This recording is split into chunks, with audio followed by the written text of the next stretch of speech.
Hi all you Yuulo people, Jaysella here, and I'm standing in for Barney here at Studio 11. I reckon he's off Christmas shopping or something, but whatever, I think he deserves a bit of a holiday. Now, have I got a treat for you? 'Cause we've a special guest here today, Koby from the USA. Howdy, JC. Glad to be in your chair. You're very welcome. It's my pleasure to get the view from Stateside, so I trust you're well and over the jet lag. Yeah, all good under the hood, JC. A breeze of a trip over the pond, and looking forward to this big Hong Kong thing you've asked me over for. Yep, it's the Longines International meeting this Sunday morning, so I'm going to be giving you an early call. Sure, I'll be ready for you. I mean really early, Koby, like 4:30 a.m. 4:30. Shucks. Okay for you, JC. I've got to be good to go. Well, this is one meeting that's worth getting up for. Yeah, the biggest meeting, right? But I had a look and there's plenty of races on, so what are we covering? Now, Koby, you obviously glossed over the email last week, right? 'Cause it's the championship races we are on. It's the Sprint, the Mile, the Cup and the Vase. Got you, marm. So we've got the Sprint with the world's top sprinter, Ying Rising. Geezers creepers, I'm looking forward to that. You have been all over this horse for the last year. So I've mentioned him once or twice, Koby. Once, twice, or 10 times, I think. But you know I kept my promise and watched all the replays. And you weren't wrong. Did you enjoy the TAB Everest? I did, but I really enjoyed getting even money on him after you told me the Aussies didn't think he was that good. I know, nice little earner, as we say over here. And as Ying Rising bids to become the 7th dual winner of this race, you're not getting evens on him this time. Sorry, I reckon he can't be opposed for the Sprint, with over 15 million Hong Kong dollars to collect for waltzing home. Yeah, JC, that's a cool prize for just over a minute's work. Sure is Koby, and as he showed in the Group 2 Sprint here last month, you can give him a £5 penalty over the field, stick him in the outside draw, and he still won going away. Anyone else to watch out for? Well, I've been saying for a bit that Helios Express is the one that's been getting closer, but he ain't getting any younger, so needs to make it this year. So maybe Satano Reeve might be the one to watch, especially with Ryan Moore booked. But Ying Rising is winning this. Believe me. I do, but what's up next? Well, it's before, actually, because the championship races start with the Hong Kong Vase, which I reckon is the most open one of the lot. The Vase, right? Yeah, the 2,400 metre one, the mile and a half to us, is the first of the championship races, won last year by Marco Botti's Giavellotto under the brilliant Oisin Murphy, and you ought to watch that replay, because that was some bit of timing by the British champion jockey. So now you've got Andrea Atzeni up top, who got him into 4th in the Prix de l'Arc de Triomphe back in October, on completely different ground. So I just wonder if he's still improving. You think this is a banker? No, I think this is the most open of the 4 Group 1s, Koby, with Aidan O'Brien's Los Angeles and Joseph O'Brien's Al Riffa coming from Ireland, and Andre Faber's Arc 3rd, Sosi all in the mix, but it's going to be a great race. Maybe I'll tell you on Friday where I'm going for this one. Still not sure, huh? Yep, girl's not made her mind up yet, so I'll let you know.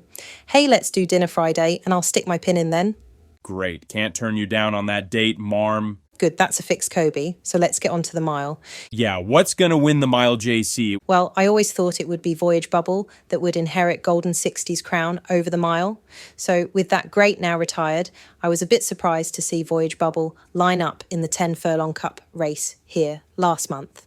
And maybe I shouldn't have been surprised, as he won the Standard Chartered Champions and Chater Cup here over a mile and a half back in May at the end of last season. But I still rate him as the best miler in Hong Kong.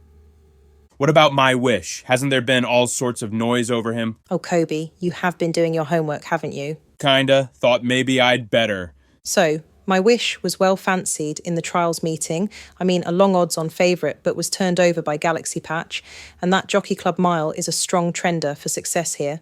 But James McDonald came through on the inside with a well-timed run, as My Wish got shuffled back to 4th. So you think Galaxy Patch is gonna do it again? You know what, Koby? I did like that run from Galaxy Patch, and James McDonald does know how to get the job done around here. But for me, it's a toss-up between Voyage Bubble on home territory and Japan's Soul Rush, who of course beat Romantic Warrior in the Dubai Turf at Meydan back in April. Shucks, I remember that. And you were big on Romantic Warrior, weren't you, JC? Sure was. telling everyone to get on Romantic Warrior and going down by a nose ha. Told you all this was the best 10-furlong horse in the world, and he gets beaten by the smallest margin. Ha. But I've looked back at this Hong Kong Mile from last year, where Soul Rush came 6 wide around the bend and still finished just a length and a quarter behind Voyage Bubble. He must have made up 5 lengths in that finishing straight.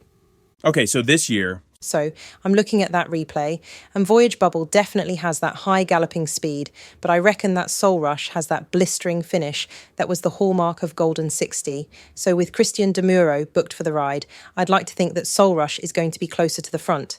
Surely not coming round the bend 6 wide this time. But we've got Harry Eustace's Docklands, the Royal Ascot winner, and Aidan O'Brien's The Lion, in winter, plus French Raider, Beauvatier. Some race, huh? Yep, sure is Koby, so I reckon that Soul Rush will be dropped in at the rear by Christian De Muro. Zach Purton will be wanting Voyage Bubble to get forward and work on his high cruising speed, while James McDonald on Galaxy Patch and Ryan Moore on The Lion in winter are likely to make their moves after the home turn. And interestingly, 3 of the 4 are drawn wide in 11, 12 and 14, with just Galaxy Patch closer to rail in 5. But James McDonald is going to drop him in anyway. So, how do you think it will pan out? I do think that Zach is going to go forward on Voyage Bubble. I think he's got to try and run the sting out of Soul Rush and Galaxy Patch.